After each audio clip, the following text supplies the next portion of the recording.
Letitia James is being viewed at this moment in time, and I think rightly so, as a real menace, a real problem, a real disaster, and not, shall we say, very smart or a very good lawyer. You see, she based her entire case going after Donald Trump on this idea that somehow he was inflating the value of his property, Mar A Lago.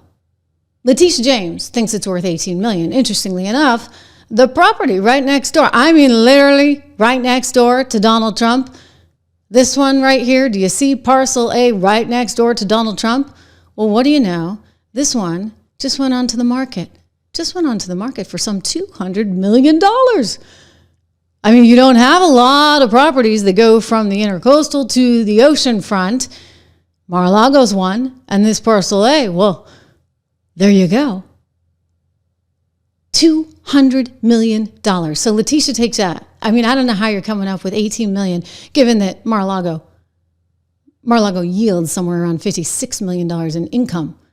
I mean, hey, we should all buy it, right? Anybody should take that trade. But, you know, this was never about anything real. It was always about politics with Letitia. She figured she could wedge herself in between Donald Trump, who was getting the loan from Deutsche Bank, and the bank itself, right? She just wedged herself right in the middle of that transaction and somehow proved that he was fraudulently getting a lower mortgage rate because he was inflating the value of his Mar A Lago property, which she deemed to be worth, as did the judge, only $18 million. It's nuts, okay? Especially now that we know $200 million for the lot next door. So Letitia is not that smart. Letitia brought a stupid case, and we're still sitting here waiting for the Court of Appeals. My gosh, guys, you know what? Time is going on. It's ticking, okay? It's ticking, and you guys should have thrown that out. We know you don't like the case. We've heard you tell us repeatedly that the case makes absolutely no sense because guess what? There are no victims. So how do you have a case where there are no victims? Anyway, Donald Trump weighing in on this, saying New York is the most corrupt state in the union. That is why so many businesses and people are fleeing. Yeah, everybody's fleeing New York. I even fled New York. We need great judges and politicians to help fix New York and to stop the kind of lawfare that was launched against me from falsely valuing Mar A Lago at $18 million when it is worth perhaps 100 times that amount. The corrupt judge was replaced by another judge only to be immediately put back on the case when the Democrat political leaders found out that a change of the judges had happened. That is exactly what happened. And we reported on that. In fact, it was only for a couple of hours. They took that judge, Arthur Erdogan, off of the case, and then somebody got wind of it, and the next thing you know, the guy's back on it. This is the guy that's trying to hit him with a nearly $500 million fine. Nearly $500 million. It's bonkers. But this woman is bonkers. You know she's bonkers. She wants to seize his assets. She told, interestingly, ABC News, still home, not for long, of George Stephanopoulos. 4 days after a judge ordered Donald Trump to pay $355 million for a decade of fraud, New York Attorney General Letitia James says she's prepared to do everything she can to make sure the former president pays his fine, including, she told us, seizing the buildings that bear his name. If he does not have funds to pay off the judgment, then we will seek, judgment enforcement mechanisms in court, and we will ask the judge to seize his assets. So she's still on that, right? She's still on that, even though she doesn't have a case. Even though the Court of Appeals needs to throw it out. They know she doesn't have a case either. And yet she's really, it's political. I won't bore you with this. Just a quick second, because you need to remember how awful, like really awful and politically charged this woman is. He's called me venomous. We will fight back to your attempt to bring Trumpism to New York City. He's called me disgraceful. Of the fact that they stole the Supreme Court seat. An illegitimate president and an illegitimate member of the United States Supreme Court. Okay, I'm sorry, she's just gross. I mean, she's saying an illegitimate president. What, did she get that from Jimmy Carter by way of Hillary Clinton? Illegitimate, come on. I mean, they're like, Donald Trump's undermining democracy. Hello, who do you think started this? Did Donald Trump run around and say, illegitimate, illegitimate, illegitimate? This is her, okay? This is her. And now she's kind of mad, you see, because, they're doing a whole lot of stuff. They're doing some stuff that she doesn't like. And it's affecting it's affecting her state because they're basically saying, hey, you know what? If you don't play ball, and she's not playing ball, she's not allowing ICE to do its job. And if you don't allow for that, then you're standing in violation of the law, which means, as Tom Homan says, we're going to put you in cuffs. Or as Mike Davis says, sorry, sweetheart. Well, you know, I can't do it justice. He's good at this one. Watch him here. Let me just say this to Big Tish James, the New York Attorney General. I dare you. I dare you to try to continue your lawfare against President Trump in his second term, because listen here, sweetheart, we're not messing around this time, and we will put your fat ass in prison for conspiracy against rights. And I promise you that. So. Yeah. Okay. Like I said, he says it better than I could. Donald Trump is stripping her right now of clearances, as well as Alvin Bragg, you know, the guy who got those felony convictions against him. Those things will be reversed in court too.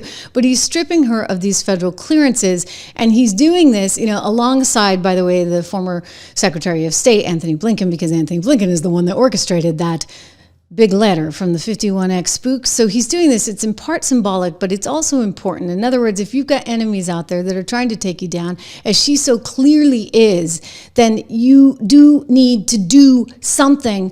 I want you to see what she's out there saying, trying to stand in the way of everything that Doge is doing, because somehow Letitia just doesn't want anything getting exposed. I wonder how much more there is with her. I think if we do a deep dive investigation, we're going to find out.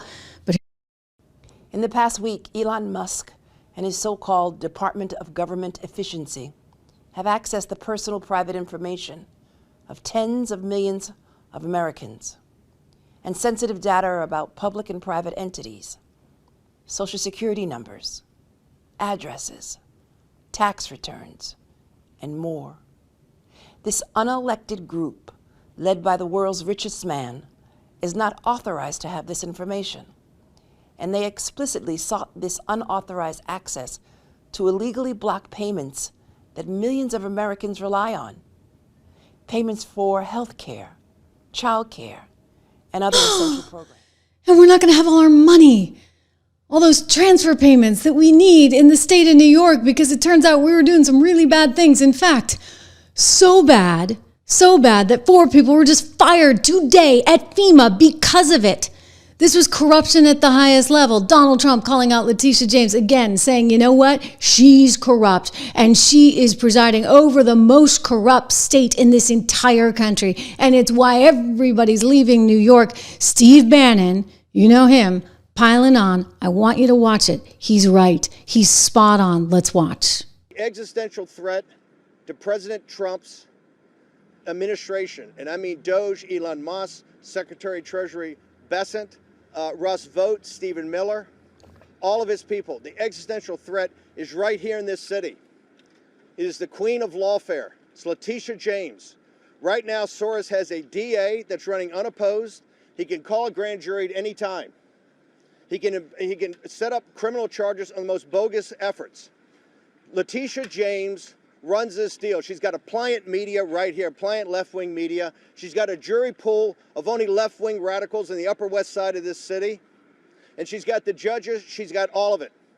And I'm calling on right now the Attorney General, Pam Bondi, to begin an immediate criminal investigation into Letitia James, Alvin Bragg, all of it, for what they did to President Trump. President Trump, on his Truth Social today, laid it out once again. The existential threat to his administration is this queen of lawfare, Letitia James, and how she has absolutely total control. And Doge and Elon Musk and Scott Bessent and all of them ought to be worried about this out of control city. Thank you very much. I know we don't like to think about the challenges, right, that Trump may be facing. He's going in there guns blazing. He's basically doing everything he was asked and charged to do and everything he said he was going to do. But there is this one woman who wants to be in the way, who actually sees her political future as being in the way. This is what she is all about. This is how she gains stature. This is what she wants to do. And so she's got a city that tends to lean more left than they do right, even though, you take a look at the mayor, say what you want about him. I mean, nobody had a problem with the guy until he suddenly said, yeah, we can't handle all these migrants. We can't handle all the illegals. We can't pay for all this. Then suddenly he became a problem. Donald Trump wiping away those charges and the left going nuts on that. So Letitia loses her security clearance along with a few others that are considered nemesises like Andrew Weissman or Mark Zaid. You also have Jake Sullivan, Anthony Blinken losing their clearances as well, all as Letitia prepares for what? For what? I mean, is this quote-unquote civil war that she was waiting for? Here's Letitia saying she's been preparing for this day for some time. With other Democratic AGs across this country to make sure that we would be ready to respond to any attempt to roll back our rights. So here we are. We've studied their platforms. We've identified certain possibilities, fact patterns. We've created contingency plans. So no matter what the next administration throws at us, we're ready.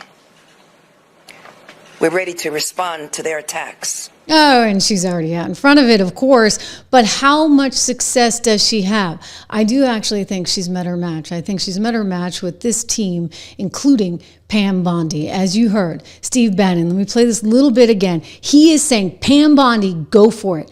Be unleashed. You got to do what you got to do. Existential threat to President Trump's administration, and I mean Doge Elon Musk, Secretary of Treasury Bessent, Russ Vought, Stephen Miller, all of his people. The existential threat is right here in this city. It is the queen of lawfare. It's Letitia James. Right now, Soros has a DA that's running unopposed. He can call a grand jury at any time. He can set up criminal charges on the most bogus efforts. Letitia James runs this deal. She's got a pliant media right here, pliant left-wing media. She's got a jury pool of only left-wing radicals in the Upper West Side of this city. And she's got the judges. She's got all of it. And I'm calling on right now the Attorney General Pam Bondi to begin an immediate criminal investigation into Letitia James, Alvin Bragg, all of it for what they did to President Trump. Boom. Trump. You know what? And that's exactly what Pam is going to do. And here's how she's going to do it. Okay, this is important. You need to know, how is Pam going to get Letitia? It's right here. Look, Letitia incriminated herself. She said, New York has laws that protect immigrants and limit cooperation with federal immigration enforcement efforts. These laws should be followed by law enforcement and officials in our state. I'll always uphold our laws and protect immigrant New Yorkers. Okay, so if you're upholding those laws, aren't you doing so in the face of what the federal government is telling you to do? And isn't that going to fundamentally cause a problem? This is why Pam Bondi already out, pausing all the funding. Letitia's going crazy. You can't take our funding. But then again, remember, there's this little thing called the Constitution. I'm talking about Article 1, Section 8, Clause 4. Guess what? The federal government has the power to establish a rule of naturalization. The federal government has the power to control its borders. And it all comes through Article 1, Section 8, Clause 4, which is why if you get in the way of that, honey bunny, you know what? There's going to be trouble. There's trouble ahead, and Pam Bondi's making it clear. They're going after the people that are in the way, and there are people in the way, whether it be Letitia James, whether it be people at the FBI. Tom Homan's accusing the FBI of being the leakers here. We're going to get to that. But Pam's coming for you. There may be a leak inside the House as it relates to DHS and some of the operations that they are attempting to carry out. What's your reaction to hearing about that, and what, if anything, can be done to mitigate that? If anyone leaks anything, people don't understand that jeopardizes the lives of our great men and women in law enforcement. And if you leaked it, we will find out who you are, and we will come after you. And it's not going to stop our mission. It's not going to stop the president's mission to make America safe again. We were very clear with the lawsuit that we filed in Chicago that if you don't follow the law, you will be prosecuted by the Department of Justice. And again, I go back to the law. Okay, so the law says the federal government has this power. It's one of the reasons that, by the way, Texas had trouble When they wanted that border wall to go back up and you had Biden's team taking it down, why were they doing that, by the way? Why the heck? Ask yourself that. All these NGOs, et cetera, all this money going to fund illegals coming into the country. What was that about? Certainly not putting America or Americans first. So guess what? They were getting shot down in court because, again, the federal government has the power to control the border. And Tom Homan's like, hey, you know what? If you're leaking stuff, if you're getting in the way of federal agents that are trying to do their jobs, you're going to wind up in cuffs. You hear that, Letitia? When they come to they cross the line of impediment, and that's why I'm working very close, starting this morning with Department of Justice, and where do they cross that line of impediment? So they may find themselves in a pair of handcuffs very soon. So working with DOJ on that, get some legal guidance on that. I'm not an attorney. I know what SecOps is about. I know what crossing that line is, but getting DOJ back up on that. So it's something we're looking at right now, Harris. We're not going to tolerate it anymore. This is not a game. When we show up these sites, this is a dangerous job for the men and women of ICE and Border Patrol and all the DOJ agencies. To have that type of interference puts our officers at great risk. Not only the officers, it puts the aliens at great risk because anything can happen when we take our eyes off the goal here. So we're addressing that immediately today. I'm addressing OPSEC today, operational security, how these leaks are happening. We've already identified how this operation got leaked. I'll deal with that today. So, boom. And he's dealing with it. And Pam Bondi's dealing with it. And they're all going to be dealing with Letitia James. Breaking right now, we've learned that Tom Homan believes those leaks are coming from none other than the FBI. Take a look at this. Homan speaking on Hannity. What is our Tom Homan? Tom, where are these leaks coming from? Well, look, we think it's coming from inside. And we know the first leak of Aurora is under current investigation. We think we identified that person. Under investigation right now. The California leak, Secretary Noem, she's correct. Some of the information we're receiving tends to lead toward the FBI. But I talked to the Deputy Attorney General all this weekend. They've opened up a criminal investigation, and they have promised that not only this person lose their job and lose their pension, they're going to go to jail. They're going to criminally prosecute. So we're all over it. Wow. Again, you're going to remember this, right? Article 1, Section 8, Clause 4.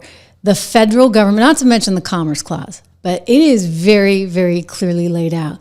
So, Homan saying the leaks are coming from the federal government itself. I'll tell you, Kash Patel cannot get there soon enough because we've got some problems and these things need to get fixed. And that's what Doge is doing, and that's what Trump is doing, and that's what Pam Bondi is going to be doing, and that's what Pete Hegseth is doing, and that's what Kash Patel is going to be doing. And Scott Bessent, our Treasury Secretary, amazingly there saying, okay, you know what, Doge, go do your thing. And then as we find out where all these problems are, like the FEMA people, which we're going to get to, it all gets exposed.